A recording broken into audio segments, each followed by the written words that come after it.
Here with another video here. Since I'm unoriginal as fuck, and well, I just don't have any ideas, so we'll do this article by Screen Rant. And today's one is going to be 10 things that are 10 things that haven't aged well. We'll have a look at it and analyze as we go through.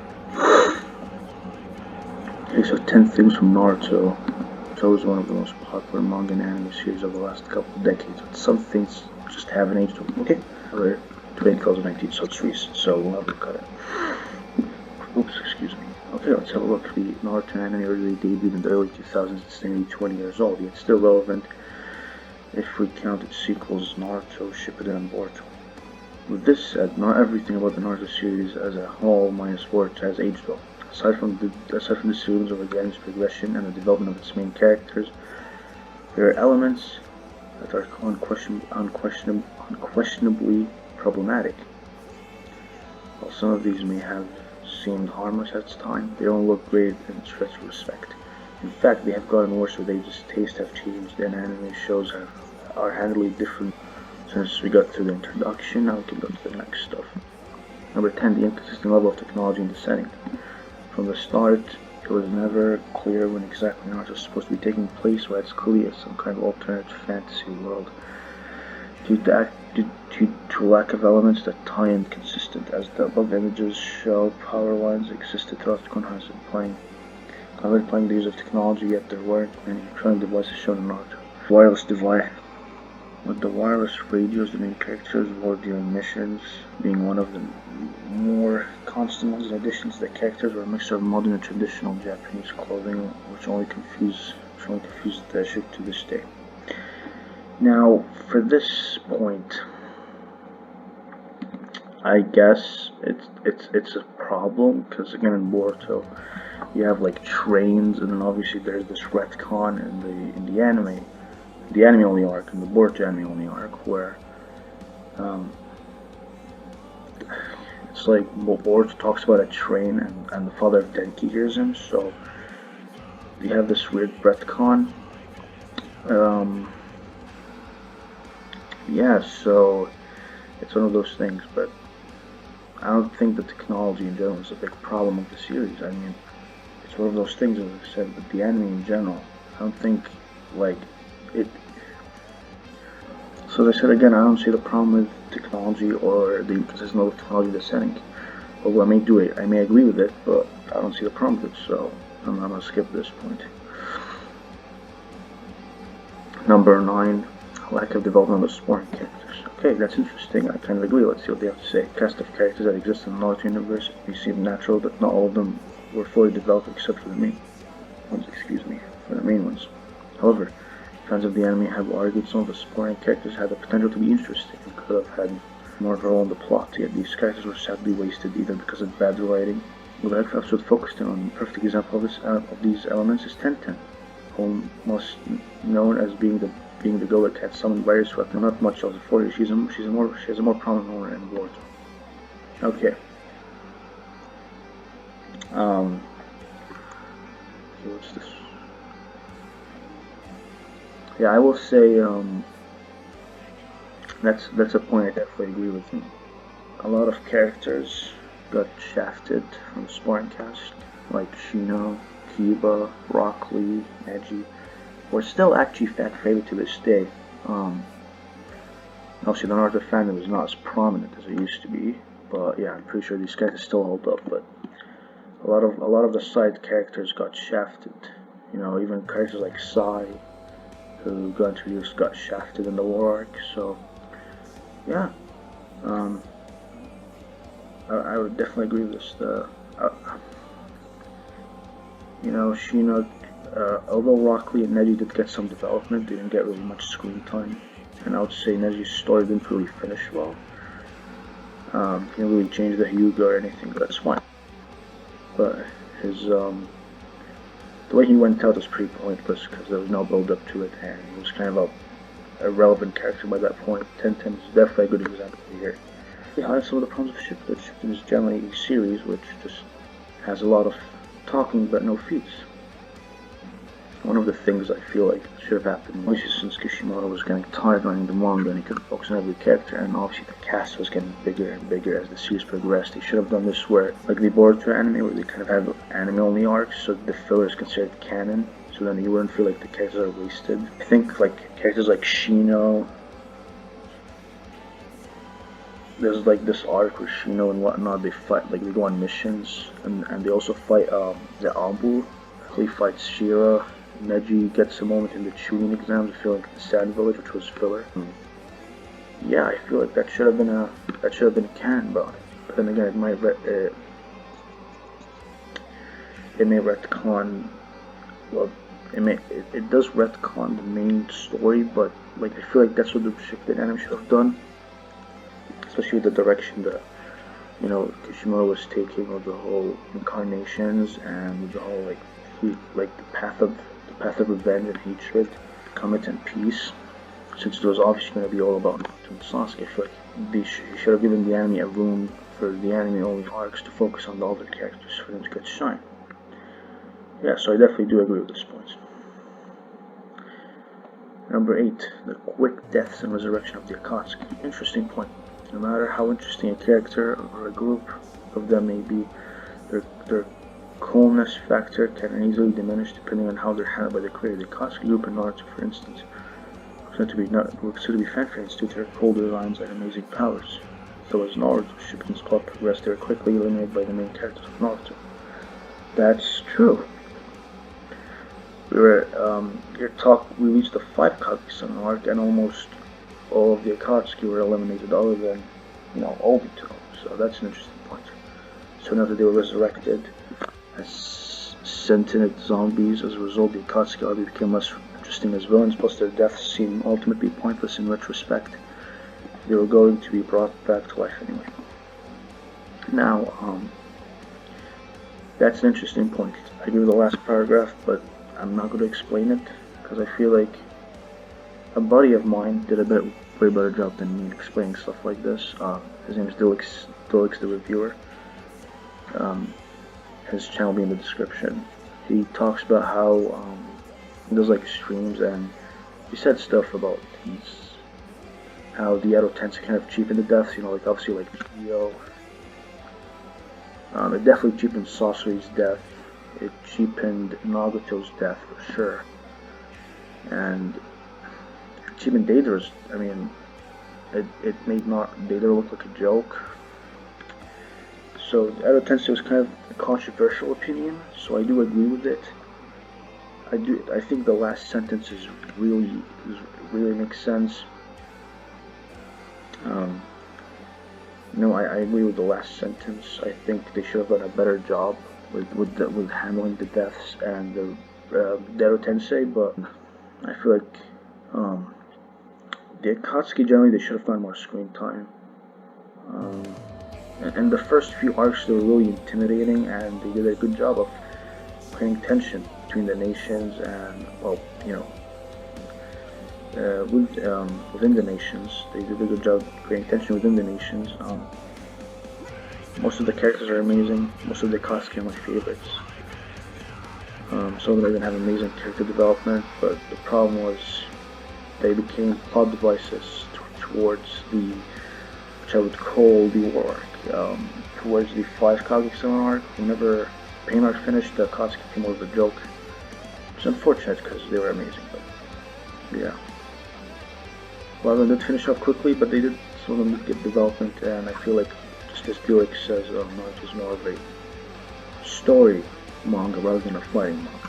But yeah, I can see this point. Although not exactly agree, but I can see where they're coming from. 7. Character motivation makes no sense. Okay, interesting. What progresses in terms of plot, character motivation may change. In some cases, though, it can change for the worse or make no sense whatsoever. One of the worst offenders of this kind of character motivation shift in Naruto arguably has to be Sasuke. After eliminating his brother Itachi, almost everyone in their clan, Sasuke's motivation changed after learning the truth about Itachi's action. When Sasuke teamed up with the Akatsuki to make Konoha pay for what they did to his clan. Retrospectively, this seemed like an unnecessarily drastic measure on his part and went against his ultimate goal, which was to restore his clan to their former glory.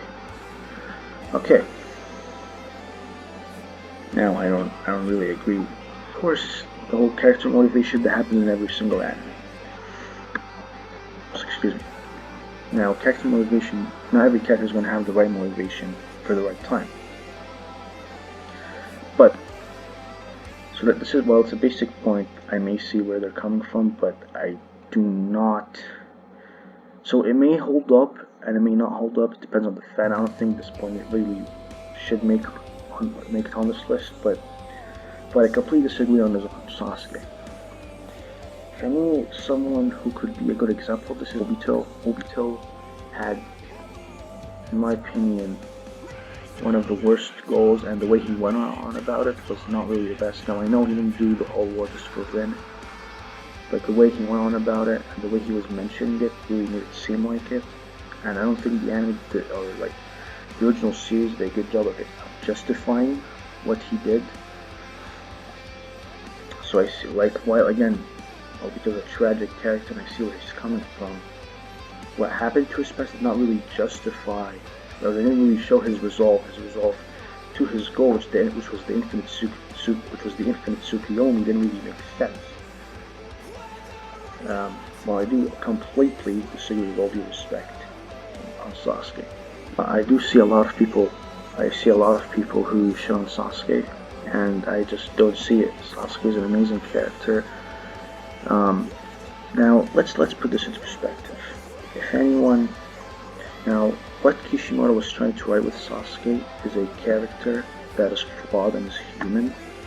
People have to understand that.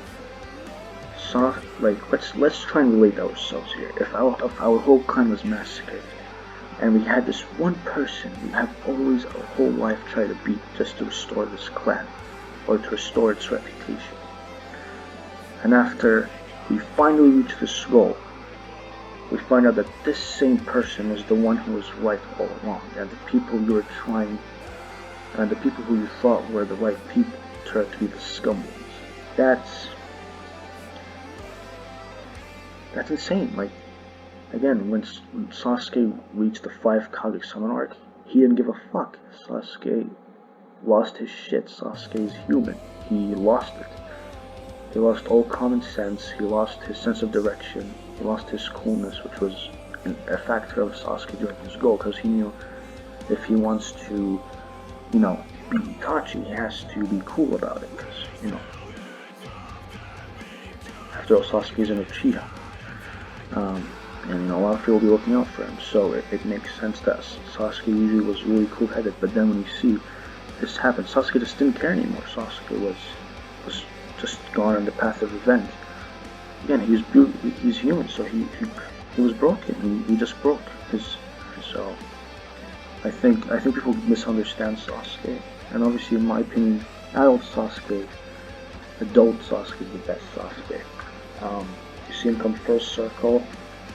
You see him becoming the Shadow Hokage. You see him becoming an amazing friend with Naruto, which honestly a lot of fans wanted to see since the beginning of the series, since the beginning of Shippuden. He has a daughter, he has a son. Makes it even more emotional. Yeah, Sasuke's character is not a good example to be put on here. 6 fight scenes that drag out for too long. Fight scenes are a necessity for in any given anime series that's primarily aimed at boys. Sometimes they can go for multiple episodes at a time. From a marketing perspective, it's a good strategy to get viewers invested in the next episode to see how the fight will resolve. But this kind of approach is easy to abuse and wears on the viewers' patience. The longer the fight drags out, several cases like this occurred throughout Naruto, arguably the longest fight in between Naruto and Sasuke. Since they are anime's main rivals, it makes sense, but that doesn't make the fights any less repetitive and unnecessarily long by today's standards. Okay. Now again, as I said, this point I do agree with, in a way, but that's not in every fight. Now, Naruto does use a lot of flashbacks, I will agree with that, but then again, that's it's more to flesh out the characters. Again, the example they used here is completely wrong. Naruto and Sasuke, it's not really, like, yeah, sure, it's 3 or 4 episodes, I understand that, but we will have to understand that this fight was monumental. This fight was the end of part 1. It was what built up into Shippuden and basically became the throughout plot of Shippuden. The backstory that happened in Naruto and Sasuke's fight was amazing because you got to see like the other side of Itachi, which then again will build up to him, which kind of build up to him not being a traitor. You know, like build up to Itachi actually being the spy for the Leaf Village, and in my opinion, that's fine. Yeah, and for the other stuff, I'm pretty sure the studio period added a lot of filler scenes for a lot of fights, so they drag it out. And if you find that a problem, then just read the manga. If you feel like I'm pretty sure everyone who finds the anime annoying, you can just read the manga. The manga is pretty much, I'm pretty sure the manga makes these fights makes these fights less. They're not as dragged out. They get to the point. Well, there's a lot of backstory in the manga as well. It has the same problem, but it's not as dragged out. The only reason the anime does this is because they're trying to extend the series and milk it, because Naruto was popular by the time. It makes sense to this. That's how Studio Period does their thing. But most anime companies do their thing. So I guess this point is a 60-40 for me. I understand, because I do hear a lot of people complaining that Naruto fights have a lot of flashbacks. But then again, a lot of animes have long fights. And if you really want to close out on that gap, you can just read the original source, which is the manga by Masashi Kishimoto. Yeah, so this is the same point. Constant use of flashbacks. One of the contributing factors in the extended fight scenes of Naruto is arguably the flashbacks, whether they're triggered by a single character. You know what, we're just going to skip this point because we already mentioned it. I agree with this point. Naruto, especially the anime, they butchered a lot of scenes of the flashbacks. It was overused. Number 4, abundant filler. Okay, following the competition of the first half of Naruto's manga, the anime had to create a bunch of filler episodes to keep the series going until Naruto Shippuden debuted. While filler episodes had been present in the anime before, they were usually placed between major story arcs to give the audience a much-needed emotional break. Since the last stretch of Naruto episodes were nothing but filler, fans weren't particularly happy as these episodes added nothing to the series' plot overall. Even now, Naruto and its direct sequel are notoriously known for arguably having more full episodes compared to those in other series. Now, yeah, I do again filler. The anime drags out. Which I said, Studio Period does a lot of stuff. By the way, this ostrich is the goat and the true mastermind of Naruto. Sorry for spoiling the show, guys, but yeah. I should have put a small warning, but yeah, this guy is the true mastermind of Naruto. Even Zetsu cannot compare to his greatness. Okay. Yeah, so I do agree. I think, again, that's more like the anime fans. Again, if you want to skip those stuff, which is not much easier since the series is done, and the quality of internet has improved, and there's actual internet websites, you can just go to the websites to read the manga, which doesn't have any filler at all. Obviously, back in the day was a big problem. Good. Number 3, Killer Bee's tendency to speak in rap lyrics. By the way, just to point this out, Killer Bee is like I rather call him Rapper Bee. Like top 10 rappers and Eminem is the top 10 rappers Eminem is afraid to diss. This guy is a legend. Anyways, okay, here's a really good point. Number 2, female characters that end up being useless. A common issue that's found in a lot of boy-oriented anime shows is how they treat their female characters. True. While many of these women seem strong on the outside, they usually could be inferior to the male characters. Therefore, the role in the story overall ends up being useless. You agree? And it's interesting they put Hinata. It's interesting they put Hinata and Sakura. I definitely agree with this. This is a perfect point. Female characters in Naruto are absolutely trash. Or not that great. The only great female characters we have in the show are, in my opinion anyway, Kurenai, Tsunade, and Konan. Like, those are some of the few I could get off the top of my head. Even then, those, like, again, Tsunade was underdeveloped heavily in Shippuden. Or she wasn't the same, like, as in original Naruto.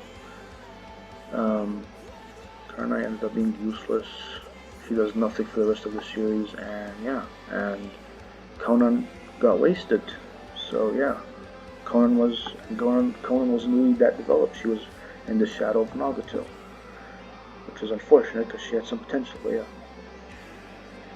in this respect, Naruto wasn't that much different when it comes to female characters and their story arcs. Examples of this include Sakura, who went through periods of being incredibly helpful and useful at the time, but that doesn't excuse the issue, especially when female characters have more agency in their own TV shows and movies these days.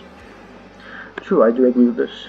Sakura and Shippuden, she wasn't handled the best, but in my opinion, she was a good character. Sakura in Boruto is amazing. She's the best mom, best female character in my opinion in Boruto. From the present female characters, definitely the best. She's well developed at least. She become an incredible ninja, despite not being from a clan. She has her own medical ninja academy, or she has her own medical. You know, she's an incredible medical ninja. She's the best medical ninja in the world. I mean, come on, Sakura did develop in Boruto. She could have done a lot more since she's a main character. I understand that. In my opinion, more of her character development, she shouldn't have ended up with Sasuke, although that ship in Boruto is amazing. It's really well done in Boruto though, but the build up to it in Naruto series wasn't really that great. So I honestly think, I'm a Lee Sakura shipper. I think she should have ended up with Rock Lee. It made more sense. Both of them were from pretty unpopular clans. Don't have that like magical ninja ability. They're both human. They're both the most human-like characters. They're relatable. If you notice in part 1, like the first time, like the few times you see Sakura develop in part 1 is always because of Rock Lee. Like when she cut her hair against the Sound Ninja, that was because of Rock Lee. He made her realize that she can be important, that she can do stuff, that she can believe in herself. He also made her again, she had a really soft spot for Rock Lee. She always believed in Rock Lee. Even when he lost to God, she wanted she felt sorry for him. She understood men more when Rock Lee, she was like, why do men push themselves? After Rock Lee got his injury against Gaara, and she started giving Rock Lee flowers, and she wished him the best. So in my opinion, they should have ended up together. They had good development in part 1, but then obviously Rock Lee got relevant, and so Rock Lee got relevant, and Sakura wasn't the main center in Shippuden, so of course that wasn't gonna happen. But yeah, I agree with that. And nowadays you have series like Sailor Moon, you have female characters, and yeah, you have Black Clover, which I believe I haven't watched it, but I have Black Clover, which you have characters like Noelle, well developed, and yeah, you have a lot of good female characters nowadays. Better than it used to be back in the day. Okay, number 1, the immature humor. It's undeniable that the humor in Naruto is very immature in nature, even if the anime's target audience was teenage boys. Though this improved significantly in Naruto Shippuden, there were still some ongoing jokes that aren't as funny by today's standards, such as Naruto's ninja centerfold jutsu. This was an improvisation of a standard technique called the transformation jutsu, only instead of using it to look like someone else, Naruto used it to transform himself into a naked girl. As a result, older men in the vicinity would get exaggerated nosebleeds that often follow sexual arousal in the most anime and pass out. It comes across as juvenile or using female nudity as a source of humor and hasn't aged well either. While obviously today's standards of jokes have, for the lack of better words of it, have obviously decreased in the old times. Obviously the whole censorship of anime and stuff. I kind of see this, but I don't necessarily agree. I don't think that makes things that haven't aged well. I still to this day laugh at the transformation jutsu, but there are definitely some jokes that could have been avoided by Kishimoto. There's some stuff that kind of go overboard. I do agree, but so it's a good point, but it's not something like that. The number 1, they had much better points. Overall, not a bad list. I see where they're coming from, and there's a lot of good points here. So good list, screenrun, and yeah. What else to say here, guys? I try my best. I try to give it my all here, and yeah, hope you guys liked it. Give it a like, subscribe, and check the description below to Subscribe to delix the reviewer, who I talked about. He has good points. And yeah, check you on the flip side, guys. Have a good day. And it was your boy Rocky Power of Youth, and yeah, hope you like this. This is more of a chill video. I hope you guys like it, and yeah, chill, man. Catch you on the flip side.